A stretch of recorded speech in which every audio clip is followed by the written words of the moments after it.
കല്യാണം, വീടുവെപ്പ്, ഇത് രണ്ടും മനുഷ്യന്റെ ചീത്ത സമയത്താ നടക്കുക. അല്ലെങ്കിൽ സ്വന്തം ഭാര്യയോട് സംസാരിക്കാൻ നിനക്ക് അലമാരി കയറാൻ തോന്നുന്നു. ദാമ്പത്യ ജീവിത വിജയത്തിന് കൂട്ടുകുടുംബം പറ്റിയതല്ലെന്ന് എവിടെയോ വായിച്ചിരുന്നു. അത് 100% ശരിയാണ്. ഭാര്യക്കും ഭർത്താവിനും കണ്ണിൽ നോക്കിയിരിക്കണം. ഹൃദയവും കൈമാറണം. ഇതിനൊന്നും കൂട്ടുകുടുംബത്തിൽ സൗകര്യമില്ലെന്നേ. എന്നാലേ നീ ഏതെങ്കിലും ലോഡ്ജിൽ മുറി എടുത്ത് താമസിക്കും. അത് പറ്റില്ല. Police raid. അതിന് നീ ഈ പെണ്ണിനെ പൊക്കിക്കൊണ്ട് വന്നതാണോ? അല്ല, അതല്ല പ്രശ്നന്നേ. പ്രസ് പോയില്ലെങ്കിൽ അമ്മ മഹാഭദ്രകാളിയാവും. ഇതിപ്പോ രാത്രി 10ഉം 11ഉം മണിയാവുമ്പോഴാ വീട്ടിൽ ചെല്ലാൻ പറ്റുന്നത്. അപ്പോഴേക്കും ശോഭ ഉറങ്ങാനുള്ളൊരു മൂഡിലായിരിക്കും. കൂടുതൽ സമയം കാണാനും സംസാരിക്കാനും പറ്റിയില്ലെങ്കിൽ അവളുടെ ഹൃദയത്തിലൊരു സ്ഥാനം നേടാൻ വലിയ ബുദ്ധിമുട്ടാണ്. ഞാൻ വേറൊരു ടെക്നിക്ക് പറയട്ടെ? പറയൂ. പക്ഷെ ഫസ്റ്റ് നൈറ്റ് പോലെ ആവരുത്. ഇല്ലടോ, ഇത് തികച്ചും മനഃശാസ്ത്രപരമായ ഒരു നീക്കമാണ്. അതായത് വലിയൊരു ഫോട്ടോ, നിന്റെയും അവളുടെ കിടപ്പ് മുറിയിൽ ആണി അടിച്ചു തൂക്കണം. എന്നിട്ട് നീ ഇല്ലാത്ത പകൽ നേരങ്ങളിൽ അവൾ ആ ഫോട്ടോയിൽ നിർനിമേഷയായി നോക്കി നിൽക്കും. തന്റെ പ്രിയതമന്റെ പ്രതിച്ഛായയുമായി അവൾ സംവേദനം നടത്തും. ഇണങ്ങും, പിണങ്ങും, കൊച്ചു കള്ളൻ എന്നും പറഞ്ഞ് ഫോട്ടോയുടെ കവിളിൽ നുള്ളും. നേർക്ക് നേരെ പറയാൻ മടിക്കുന്നതൊക്കെ ഫോട്ടോയോട് പറയും. അങ്ങനെ അവളുടെ ഹൃദയത്തിൽ നീ കേറും. എന്തായാലും അലമാര പോലെ അപകടമൊന്നുമില്ലല്ലോ. പരീക്ഷിച്ച് നോക്കിയിട്ട് ഫലം പറ. ബാക്കി ഞാൻ അപ്പ പറയാം. ഒരു കാര്യം പ്രത്യേകം ശ്രദ്ധിക്കണം. ആ കുട്ടി നല്ലപോലെ വെളുത്തിട്ടാണ്. ഫോട്ടോയിൽ ആ വ്യത്യാസം കാണുന്നത്. ഇഷ്ടം പോലെ മേക്കപ്പ് ചെയ്തോളൂ. ഫോട്ടോയിലെങ്കിലും നിനക്ക് കുറച്ച് സൗന്ദര്യം ഉണ്ടായിക്കോട്ടെ. അതെ, അമ്മ ചോദിച്ചു എവിടേക്കാ പോണേന്ന്. ശരിക്കും നമ്മൾ എങ്ങോട്ടാ? അതൊക്കെ ഉണ്ട്. സസ്പെൻസ് ആണോ? കുറച്ച്. ഓഹോ, എത്ര നേരമായി ഒരുങ്ങാൻ തുടങ്ങിയിട്ട്? എന്തൊരുക്കം? നോക്കട്ടെ.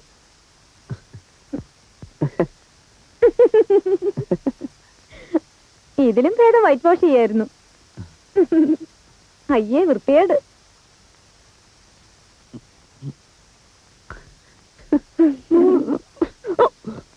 അമ്മേ, ഞങ്ങളെ രണ്ടുപേരെയും അത്താഴത്തിന് ക്ഷണിച്ചു അമ്മേ. അത് ഞങ്ങളെ പ്രസിന്റെ തൊട്ടടുത്തുള്ള തുണിക്കടക്കാരൻ കണാരൻ. അല്ലല്ല, ദാമോദരൻ. എങ്കിൽ പിന്നെ തങ്കമണിയെ കൂടെ വിളിച്ചൂടെ? ഒപ്പം വരാൻ അവക്കും ആശ കാണുമല്ലോ. ഞാനും അത് ചോദിച്ചത് അമ്മേ. അത് അമ്മേ, ദാമോദരന്റെ ഭാര്യ ഗർഭിണിയാണ്. അപ്പൊ കൂടുതൽ ആളുകൾക്ക് ഭക്ഷണം ഉണ്ടാക്കാൻ പറ്റില്ല എന്ന് പറഞ്ഞു. ഞങ്ങൾ രണ്ടുപേരും മാത്രം മതി എന്ന് ദാമോദരൻ പ്രത്യേകം പറഞ്ഞു. അല്ലേ? പോവാ ശോഭേ, നമുക്ക് പോവാം. എന്നാലും തങ്കമണി കൂടി. അത് നമുക്ക് നാളെ വിളിക്കാം. എവിടേക്ക്? നാളെ വേറൊരു ഡിന്നർ ഉണ്ട്, അപ്പൊ വിളിക്കാം. പോട്ടെ ശോഭേ. അമ്മേ വാ. അല്ല, വാ ശോഭേ, പോട്ടെ അമ്മേ.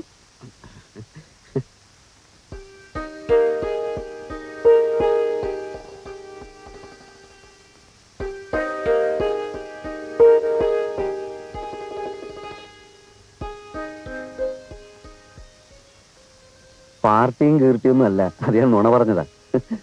കല്യാണം കഴിഞ്ഞാലെങ്കിലും അമ്മ കുറച്ചെങ്കിലും സ്വാതന്ത്ര്യം തരണ്ടേ? നമ്മളിപ്പോ സ്റ്റുഡിയോ പോയി ഒരു ഫോട്ടോ എടുക്കുന്നു, പിന്നെ ഒരു സിനിമ. സിനിമയ്ക്ക് പോകുന്നുണ്ടോ? അല്ല, ദിനേശ് ചേട്ടന്റെ തലയിൽ ഇപ്പോഴും വേനുണ്ടോ? ഞാൻ നല്ലൊരു ഫുട്ബോൾ കളിക്കാരനായിരുന്നു. ഈ ബോൾ ഹെഡ് ചെയ്ത് എന്റെ തലയ്ക്ക് നല്ല ഉറപ്പാ. എന്നിട്ടൊന്ന് അടിയിട്ടിപ്പോ ഭയങ്കരമായിട്ട് നിലവിളിച്ചല്ലോ. അത് പിന്നെ ഓർക്കാപ്പുറത്തുള്ള അടിയല്ലേ, ആരായാലും നിലവിളിച്ചു പോയില്ലേ. ശരിക്കും അന്ന് എന്തിനാ അലമാരക്കകത്ത് കയറിയത്? അതെനിക്ക് ശരിക്കും പിടികിട്ടില്ല കേട്ടോ.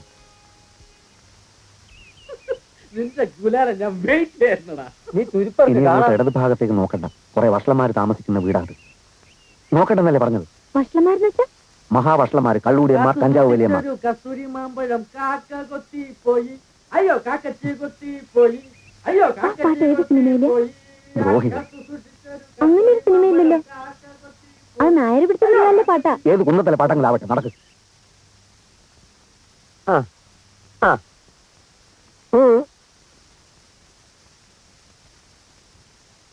ഒന്ന് ചിരിച്ചേ. ഒറ്റ ഫോട്ടോയിൽ കിട്ടൂല മിസ്റ്റർ. അതല്ല ഞാൻ ഉദ്ദേശിച്ചേ. ഒന്ന് പുഞ്ചിരിക്കൂ. സ്മൈൽ. എന്നെ നോക്കൂ.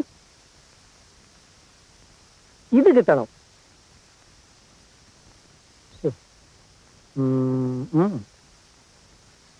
നിങ്ങൾ ആ സ്മൈലൊന്നും തീരെ ശരിയാവുന്നില്ല കേട്ടോ. വേണ്ട തൊടണ്ട, പറഞ്ഞാ മതി. നിങ്ങള് ഭാര്യന്റെ അത്ര ഉയരല്ല, അതാണ് പ്രശ്നം. അത് ഞാൻ കുനിഞ്ഞു നിന്നിട്ടാ. പ്രിയാന്റെ ഞാൻ സ്റ്റൂൾ അഡ്ജസ്റ്റ് ചെയ്തു. അതൊന്നും വേണ്ട, നിങ്ങൾ എടുത്താൽ മതി. ആ പിന്നെ ഈ സ്ത്രീകളും ഫാമിലീസ് ഒക്കെ വരുന്ന ഇതുപോലുള്ള ഒരു സ്ഥലത്ത് ഇങ്ങനത്തെ ബനിയനൊക്കെ ഇട്ട് നിൽക്കുന്നത് കുറച്ച് മോശം. അത് ഇന്ത്യയിലായതുകൊണ്ട് ഇപ്പൊ ഇതൊക്കെ. ഞാൻ ദുബായിലായിരുന്ന സമയത്തെ ഓൺലി ട്രൗസേഴ്സ്. അല്ല പിന്നെ ഒരു ടൈ കെട്ടിയാൽ എങ്ങനെ ഉണ്ടാവേ? കൈ കുറച്ചുകൂടെ ഒക്കെ അത് വേണ്ട, ഈ ഫിഗറിന് ശരിയാവില്ല അല്ലേ?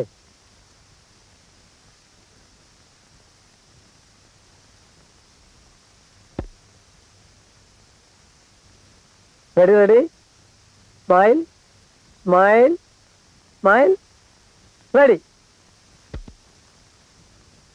ദൂരക്കിഴക്കുതിക്കും മാണിക്ക ചെമ്പഴുക്ക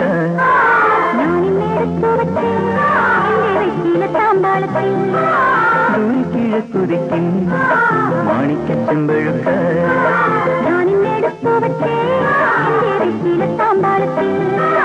ദൂരക്കിഴക്കുതിക്കും മാണിക്ക ചെമ്പഴുക്ക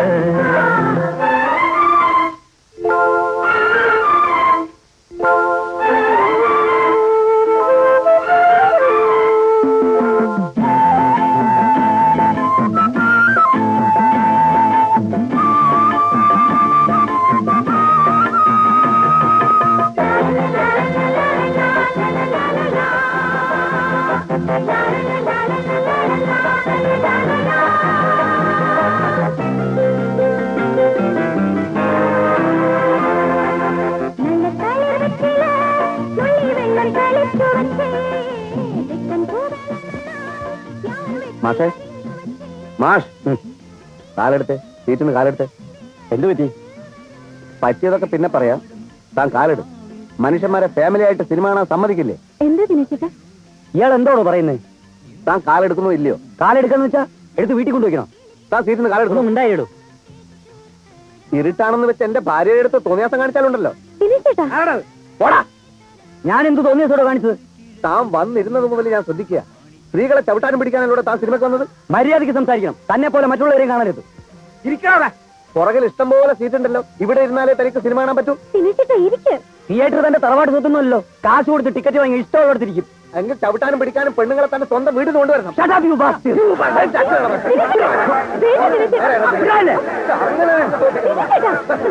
ഇവനെ പോലെയുള്ള സാമൂഹ്യ വിരുദ്ധര് കാരണം ഫാമിലിക്ക് പുറത്തിറങ്ങാൻ വയ്യ. മതി സിനിമ കണ്ടത്. വാ. എന്താ ചെയ്യും? ഇങ്ങനെയുണ്ടോ മനുഷ്യന്മാര്? കണ്ണിൽ വീണ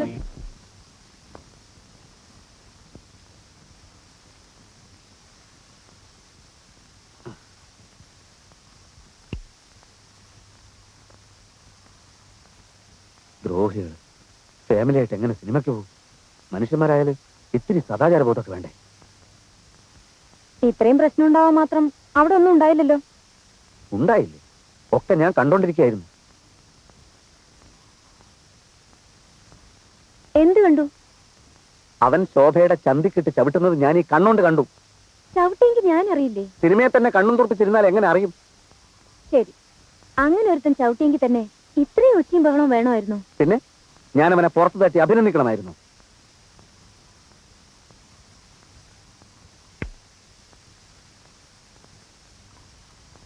ശോഭെ, ഞാനുണ്ടല്ലോ വളരെ ഡീസന്റ്. നമ്മൾ ഫാമിലി ആയിട്ട് സിനിമയ്ക്ക് പോയി. ഡീസന്റായ എന്റെ ഫാമിലിയോട് ആളുകളും ഡീസന്റ് ആയിട്ട് പെരുമാറണ്ടേ? എന്ത് നല്ല സിനിമയായിരുന്നു. എനിക്ക് സങ്കടമായിപ്പോയി. ഈ സിനിമയിൽ മോഹൻലാലിനെ കാണാൻ നല്ല രസമല്ലേ? എന്ത് രസം? അയാളെ കാണാൻ നല്ല ഭംഗിയില്ലേ? മുഴുവൻ മേക്കപ്പ് അല്ലേ? അങ്ങനെ മേക്കപ്പ് ഇട്ടാൽ എല്ലാവരും ഭംഗിയുണ്ടാവും. മേക്കപ്പ് ഇല്ലാതെയും ഭംഗിയുണ്ട്. അത് നിനക്കെങ്ങനെ അറിയാം? അയാളുടെ കല്യാണത്തിന്റെ കാസറ്റ് ഞാൻ കണ്ടതല്ലേ, അതിലുണ്ടാവോ മേക്കപ്പ്? സിനിമാ നടന്മാരല്ലേ, എപ്പോഴും കാണും മേക്കപ്പ്. എനിക്കെന്തോ അയാളുടെ അഭിനയൊന്നും തീരെ ഇഷ്ടമല്ല. പിന്നെ ആരുടെ അഭിനയം ഇഷ്ടം? എനിക്ക് ആരെ ഇഷ്ടമല്ല. അപ്പൊ പിന്നെ രക്ഷയില്ല. ശോഭക്കറിയോ, സ്കൂളിൽ വെച്ച് നാടകാഭിനയത്തിന് എനിക്ക് എന്തുമാത്രം സമ്മാനങ്ങൾ കിട്ടിയിട്ടുണ്ടെന്ന്? ചുമ്മാ. ഓ, സത്യമായിട്ടും സിനിമയിൽ വിളിച്ചിട്ട് ഞാൻ പോയില്ല. അഭിനയിച്ച് കുടുംബം വളർത്തേണ്ട ഗതികേടൊന്നും തൽക്കാലം എനിക്കില്ല. നമുക്ക് കിളക്കാൻ പോകാം, അന്തസ്സുണ്ട്. ഫാക്ടറി പണിയെടുക്കാം, അന്തസ്സുണ്ട്. പ്രിന്റിംഗ് പ്രസ് നടത്താം, വളരെ വളരെ അന്തസ്സുണ്ട്. അല്ലാതെ ഈ മുഖം വെച്ച് ഗോഷ്ടി കാണിക്കുന്നതൊക്കെ വെറും ചീപ്പാ. എന്തൊക്കെയായി പറയുന്നേ? അഭിനയം ഒരു കലയല്ലേ? അഭിനയം ഒരു കൊലയാണ്. എനിക്ക് അഭിനയം ഇഷ്ടമാണ്, അഭിനയിക്കുന്നവരെ ഇഷ്ടമാണ്. മോഹൻലാലിനെ വളരെ ഇഷ്ടമാണ്.